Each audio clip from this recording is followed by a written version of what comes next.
Today we're going to replace the front strut on the F-Series Mini Cooper. Shown is an F55 base model. The car is in park, and park and brake is on. Without removing the bolts, break all bolts on all wheels loose before jacking the Mini up, front and rear. This will let us remove the wheels once the Mini is up off the ground. See my other video on safely and reliably getting the Mini up in the air. The short takeaway is that the Mini doesn't have easily accessible jack points on the bottom unless you jack from the pads on the sides first. And at that point, your jacks are under the pads, so how do you put your jack stands in? So in that video we show you how you can get the Mini off the ground with 2 jacks and 4 jack stands, and 4 wooden blocks if you build wooden blocks, or 3 jacks and 4 jack stands if you don't build wooden blocks. If you don't build wooden blocks, you can use a jack on each side. Then the third jack supports the jack point in the middle underbody, while you remove the side jacks and put jack stands there. Repeat that for the rear. If you build wooden blocks, you jack using 2 jacks from the sides, place the wheels on the blocks, then jack from the middle under the body to lift the front or rear, remove the blocks under the wheels, and place the Mini down on jack stands on the sides. Remove the wheel by removing the 17mm bolts and moving it out of the way. Next, we're going to disconnect the wheel speed sensor. If you're looking at the car at the front left, it is on the right side of the front left wheel, and it looks like it's a Torx T30. Not a lot of torque at all. And it just pulls out. I just applied force to and take this wheel speed sensor, simply work it out with the bracket on the left. Okay, and it simply rotates out. So I simply rotated it out, and it pops right out. And the cable is flexible. Out of sight, out of mind. Next we'll want to, the instructions said unseat the ABS sensor, but I only had a wheel speed /1 sensor here. I did not have an ABS sensor. So in case you do, look for another sensor to disconnect. But this is the brake pad wear sensor. Simply going to unseat it from the tab here by pulling this way. Pulls right off like so, this way. And we'll want to unseat the brake pad wear sensor here, just by gently pulling it off like so. Unseat this sensor as well while we're at it. And unseat the brake line. I think these are tabs that we need flathead screwdrivers to pull sideways on to get this off.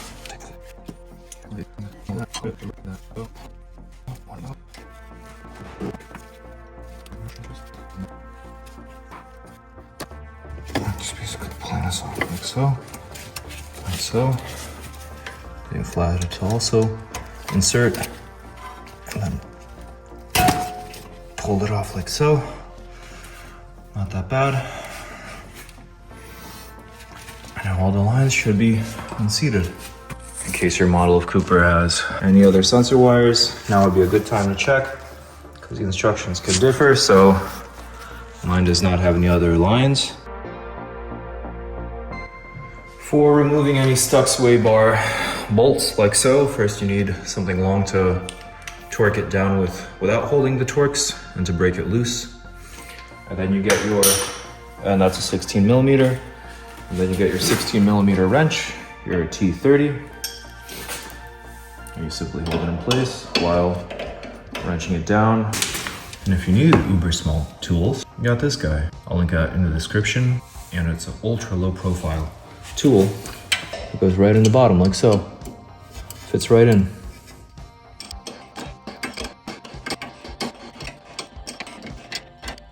We can use a jack under the control arm to push it up a little to relieve the tension and hopefully get it off. Just raising the control arm. So if we raise it enough, it comes right out. And we can safely lower it. Next, if you're looking at the setup here, on the right, we're disconnecting this outer tie rod end from the steering knuckle. It also might spin through, so we will use a Torx T30 inside to hold this inside, to hold the whole thing in place as we turn it. And it is a 21mm socket. That is on there real good. And that's so for good. To break it loose, I put a 21mm socket on it. I have a 1/4" drive or 1/2" drive. And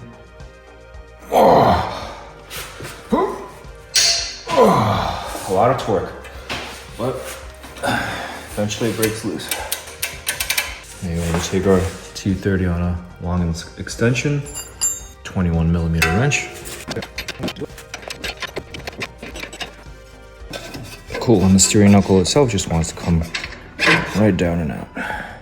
Here's what it should be looking like so far. All the cables disconnected, caliper removed and safely zip tied out of the way. And this lower stuff still connected. Support the lower control arm using a jack, because once we disconnect the strut in the next step by removing the pinch bolt that holds the strut in place, the whole steering knuckle assembly is going to drop down. Remove this strut pinch bolt to release the strut from the steering knuckle assembly. The whole assembly will drop down. Carefully drop it down by cracking the jack and lowering the assembly. In the next step, we will disconnect the bolts at the top of the strut and remove the strut. So some instructions say that you need to remove a cross brace that I assume sportier models of the Cooper have, as well as a plastic cowl. This is a simpler model, just a simple 4-door, so it doesn't have the brace. But the only reason to remove this plastic cowl, because there's other stuff you'll have to reach under there. In my case, I might be able to get away with removing this bolt on this side without removing any of the plastic cowl. Even though it's not difficult, it just takes all we need to do is remove some rubber here, then remove these twisties and it pulls off. But, long story short, on this side, it might be a little less forgiving, but we might be able to use a wrench to break it loose without having to remove the cowl. And it's a whole thing because,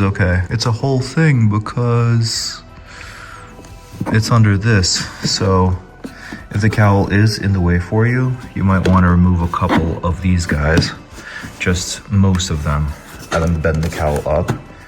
And that way it hopefully won't be in the way of actually getting to these bolts here, because it's not going to be a fun time otherwise, having to remove the windshield wiper and all that, and maybe we'll do a separate video one day. For now, we'll just include this as a chapter of talking about the plastic cowl, and we'll get to removing these bolts. These are 13mm. This one. I'm going to take this one out first, because it is the hardest to reach and we want to leave at least one in place.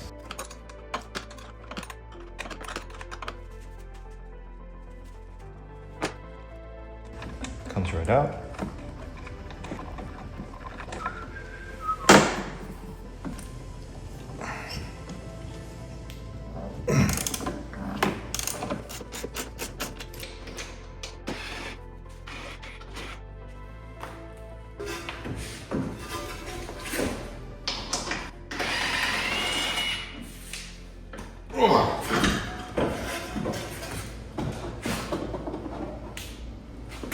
And there we go.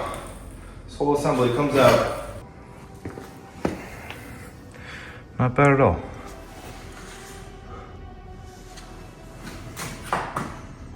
If you are installing with the lift kit, then proceed with the lift kit. See the lift kit video.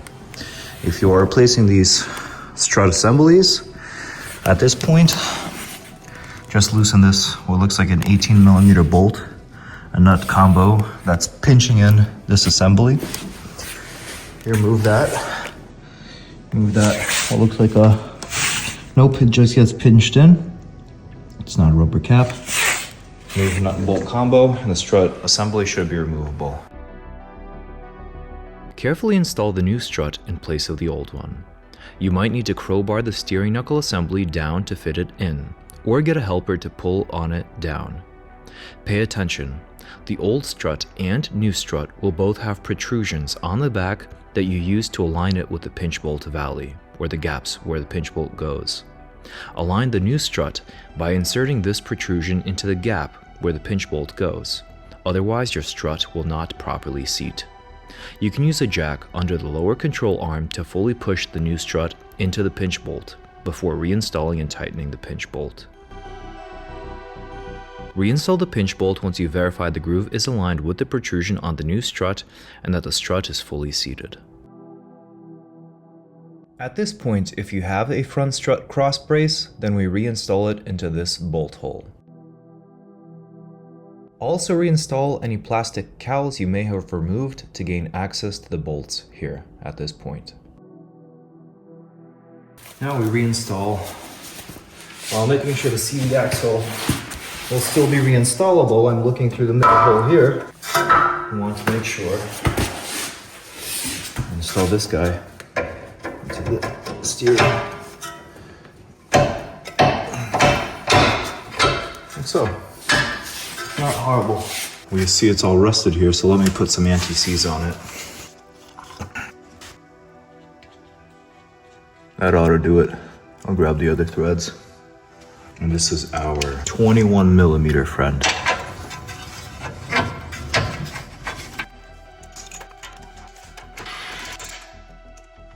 Sure, it's tightened with a 21mm wrench. That's not going anywhere. So now let's reinstall this brake sensor line. There we go. This is our wheel speed sensor. I'm observing there's a bit of extra stretch in the brake wear sensor here. So I have trepidation about just simply plugging it in here. And the brake line, I don't know, because it's a little bit too much bent here. But nope, it goes right back on. We're good. I'm gonna leave the wear sensor a little bit extended like this, because if you lock it in here, it causes a little bit too much tension in here by yanking it on this thing, and that makes me uncomfortable. So what am I gonna do? I'm going to zip tie the brake wear sensor here so that there's not too much tension caused by stretching it upwards here. Worst case scenario, this hops off and then maybe a dangling brake wear sensor, but we're not gonna risk destroying it. Well, we're just getting it into a simple mount here. And that's better than stretching this cable to fit the mount there. And then to properly reinstall the wheel speed sensor in the original mount. We pull it through, goes from below up, like so. And it's locked into the bracket upwards, like so. For the wheel speed sensor. Simply gets plugged back in like so. And fasten it in place with our T30.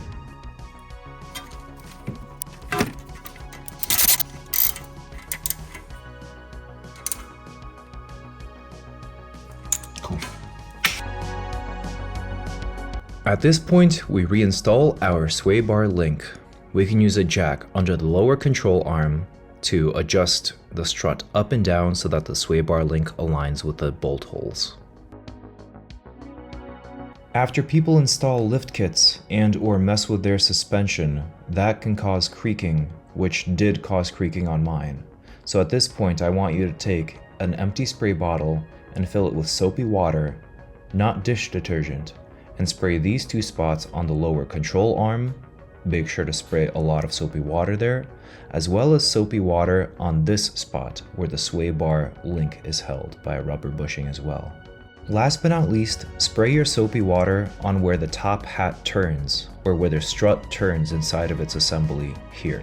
Doing so fixed all of my creaking issues. That, along with adjusting the adjustable sway bar links to the proper height. Also see my channel and Mini Cooper playlist for all maintenance videos and for the mild off-road build. If this has helped, please consider a super thanks on the video for the time spent making this video and consider subscribing. Thank you.